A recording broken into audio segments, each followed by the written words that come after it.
So it's currently raining outside and I'm just hoping that it's not too low and you can actually hear me properly. So hey guys, welcome back to my channel. It's Ash here, and as you can see from the title of the video, today I'm going to be talking all about getting into medical school. So I'm going to be telling you a bit about my experience, some of the basic requirements that you have to meet in order to get accepted, as well as getting into medical school now in 2020, which is a lot different from when I entered the program in 2016.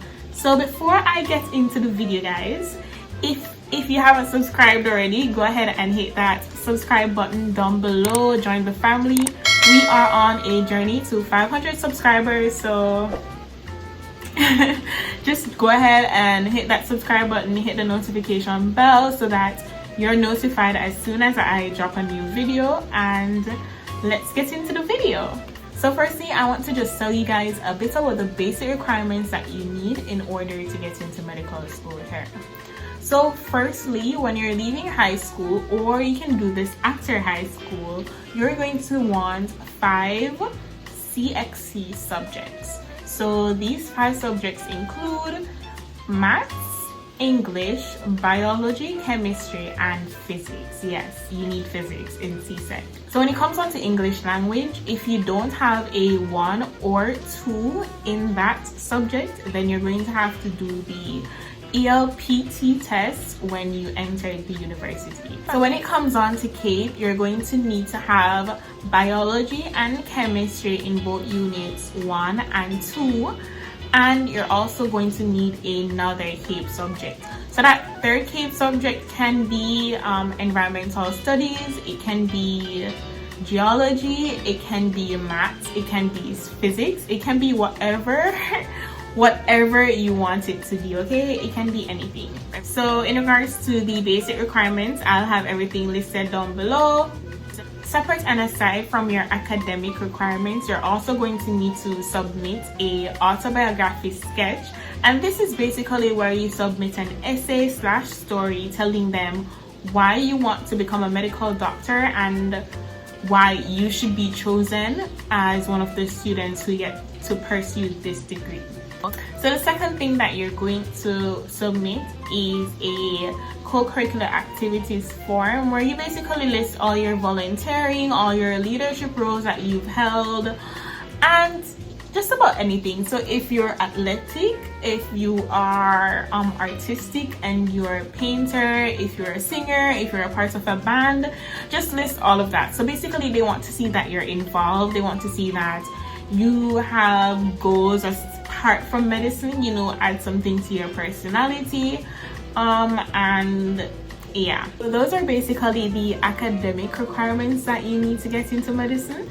And over the years, although the requirements have not changed a lot, the likelihood of getting into medical school has changed significantly, guys. Like when I say significantly, I mean significantly, because persons who are currently in my class today and are sponsored, and I'll explain what I mean by sponsored, those persons would not be in the class entering in 2019 and be a part of the subsidized set. Another thing that I want to break down for you guys is you're going to be hearing me talking about self-financing and subsidized students. So the tuition for the MBBS degree program here at UWI is approximately $3.7 million, right? Crazy.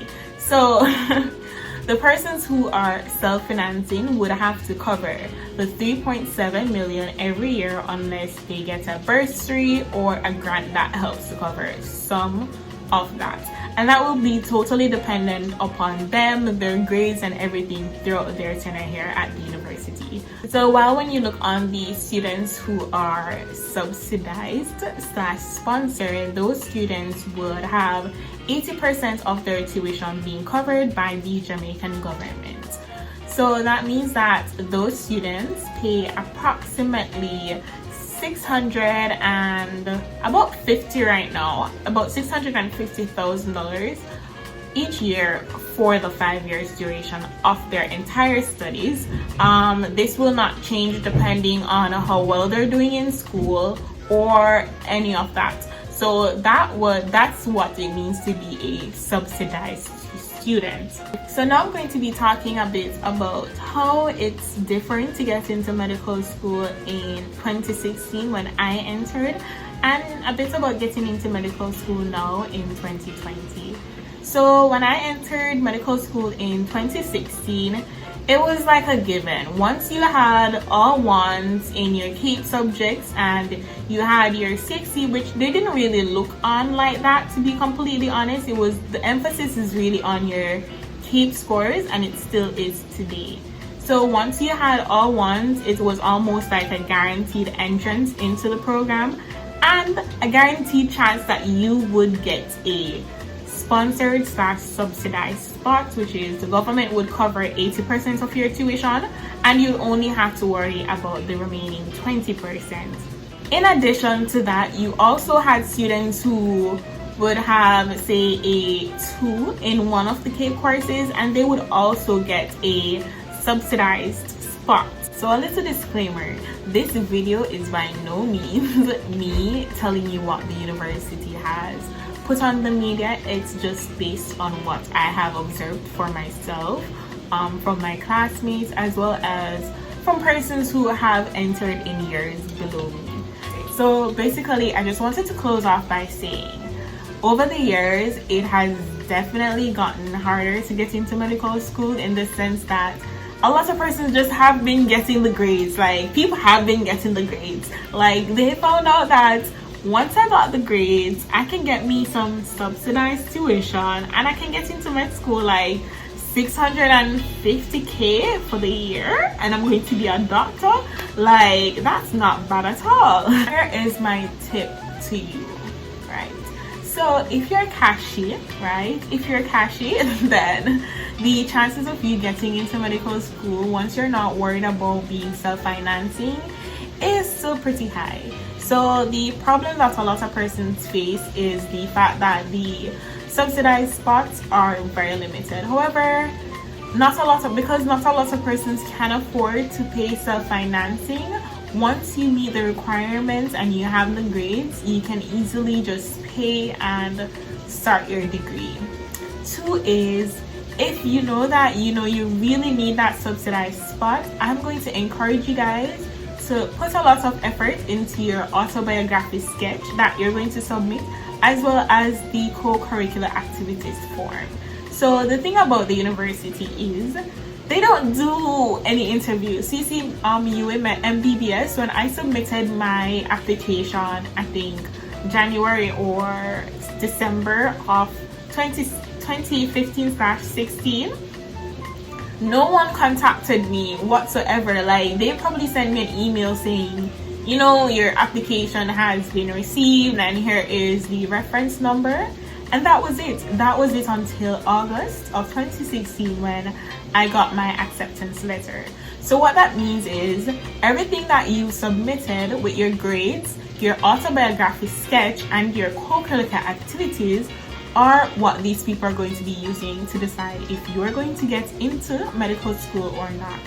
So when they're sitting around the table looking on the applications, you're going to want your autobiography sketch to help you out.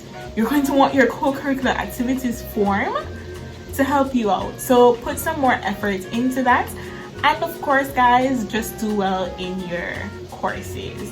So of course, as I said, it's a bit harder, but if you do extremely well, it really and truly increases the chances that you will be among the list of students who are qualified for getting a subsidized spot. So that's the end of the video. I hope you guys found it informative. Like, I did not have this resource when I was entering medical school in 2016, and I really just had to be calling people, trying to find out a lot of information for myself. So hopefully, if you're looking to enter med school, this cleared up a lot of things for you and it helps you in going forward and achieving that goal.